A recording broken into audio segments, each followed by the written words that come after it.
Hey, and welcome back to Ronnie the Reader.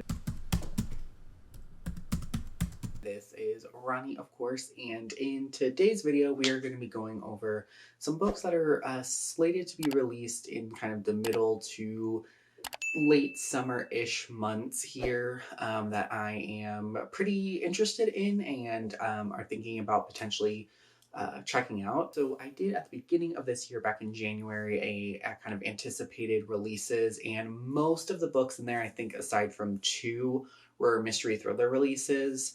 But in this particular list, I actually only have three mystery thriller releases, and then I have one sci-fi and I think six horror books. These books are mostly slated to be released kind of in the middle chunk here of the year, so it's a lot of May, June, July, August releases. But today I'm going to go through these in genre order, not necessarily release order.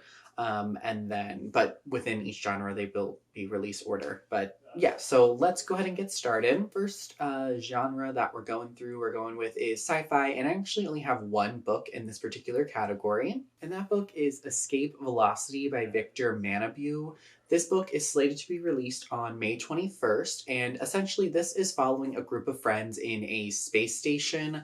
It's kind of like an elite type of thing, only the rich and kind of powerful can go into this space station.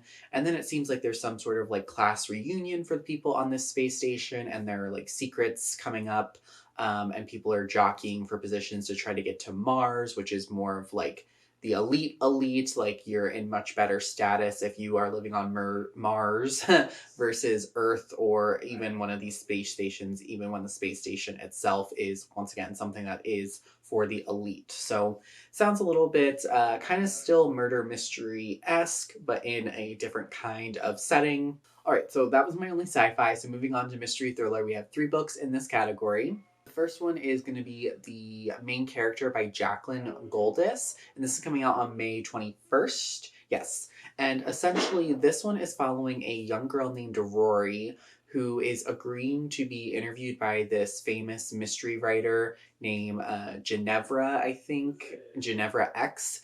And essentially, she agrees to meet this author in Italy to be interviewed as inspiration for this author's next mystery novel. And that's how she's become famous, as she interviews real people and takes their life stories and makes them into these mysterious books. But when Rory gets there, she arrives to Italy, boards this train that the interview is going to happen on, and she finds that the train is filled with people from her past. So super, just kind of sounds soapy, a little bit dramatic, a little bit over the top, but just something that it seems like it's going to be a fun read, and something that's going to be very kind of popcorn-y thriller, which there's not anything wrong with that. Those are fun, and they are fun to read. All right, the next book is Lady Killer by Catherine Wood, and this is set to be released on July 9th of this year.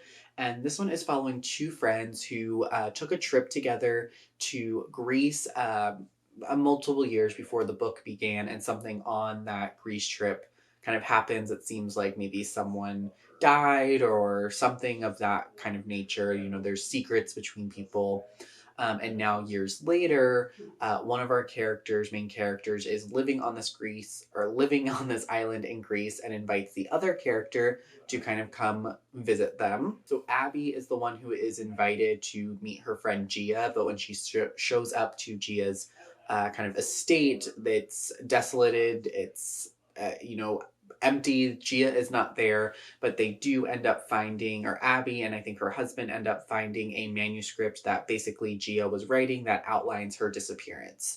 So once again, just kind of super cool setup. It seems kind of interesting. I feel like this one definitely has the opportunity to be told in a really interesting and kind of multi-perspective, multiple timeline type of way, and that is what is kind of intriguing me most about this one. All right, and then last up for the mystery thrillers is I Need You to Read This by Jessa Maxwell, and this one is going to be released on August 13th. And this book is following a woman who grew up reading this advice columnist, and then the advice columnist ends up being murdered, it sounds like. And so then our main character basically takes on this vacant job to try to solve the mystery and the murder of the previous advice columnist. It's going to be, at least I'm thinking maybe a little bit more like noir-y. I don't know, the vibes, the tone could be different than that, and maybe that's not necessarily what I'm looking for, but this one is just seems to be pulling me in from just the vibes that I am getting, but those could be totally off. So we'll definitely have to see how that goes.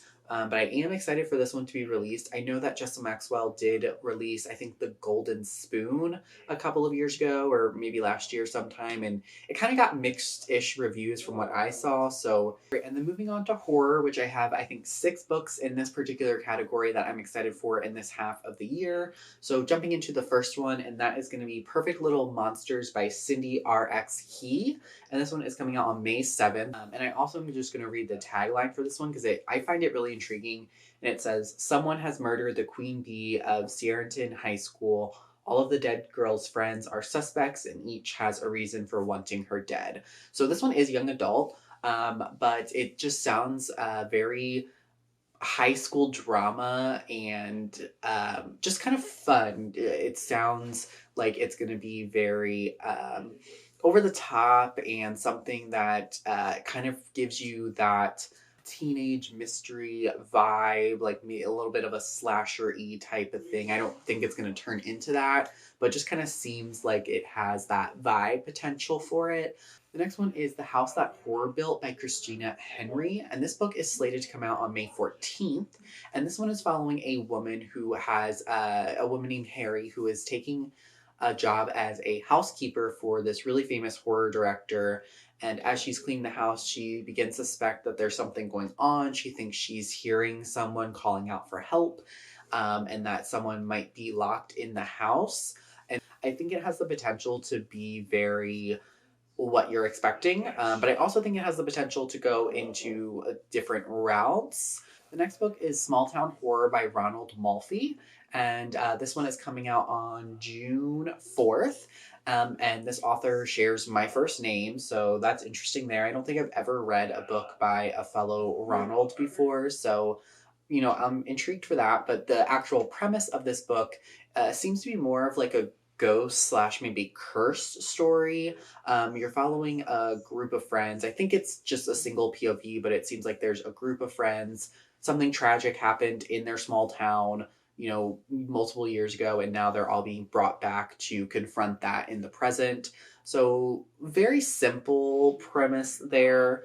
But I don't know, just something is drawing me to this book.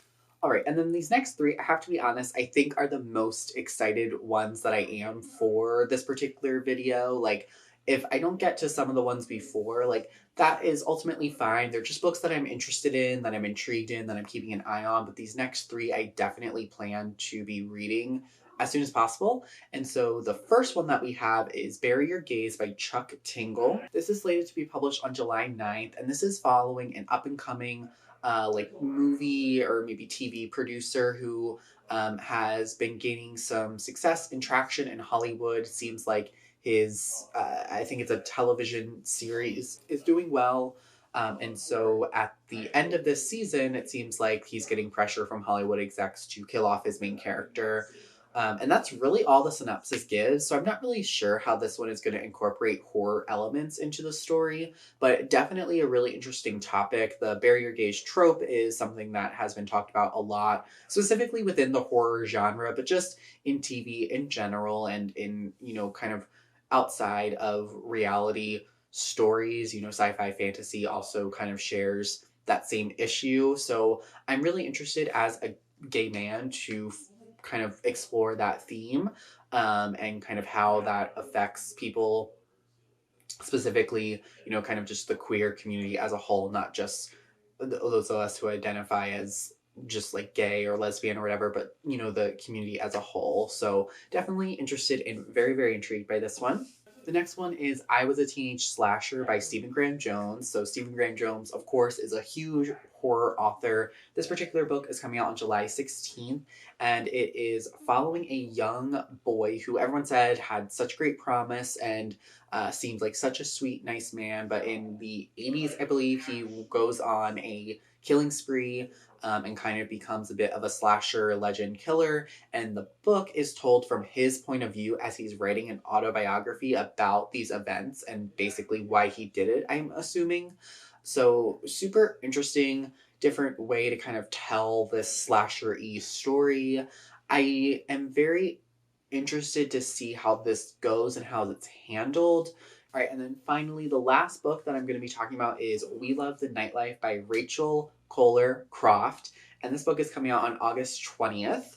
And I'm going to read the byline again for this. And it is London, 1979. Two women with a deep love for the disco meet one fateful night on the dance floor, changing the course of both of their lives forever. So this one is a paranormal fantasy horror book, believing that our two characters are vampires. And essentially, the book seems to be following them throughout this relationship, seems to be a bit of a toxic relationship story. I don't know if they just are strictly friends throughout this, because I think the book follows them up until present day. If it is going to be more of a queer lesbian relationship, I don't know, but I'm very intrigued by this book. It sounds really, really good and sounds it's kind of reminding me of Plain Bad Heroines by Emily M. Danforth that I loved and read in January. I gave that 5 stars. That one doesn't have like overtly supernatural elements. It's a bit of a horror-y book, but it just kind of seems to be exploring similar topics. So super intrigued by this one and checking it out and seeing how I like it. That is everything. That's the last book. So this is definitely a bit of a shorter video, but those are some of the books that I'm excited for kind of over these summer-y months. Once again, I don't know, if I'm going to be getting to all of these. They are just kind of books that have been intriguing me, except the last 3, like I mentioned. So if you are intrigued by any of these books, be sure to let me know, and be sure to let me know what some of your kind of anticipated books are for this year, for the second half of the year, or maybe, just these summer months or so, because I'm always on the lookout for new, interesting books to be just keeping an eye on. So yeah, that is all. Thank you so much for watching, and I will talk to you again next week in a new video. Bye.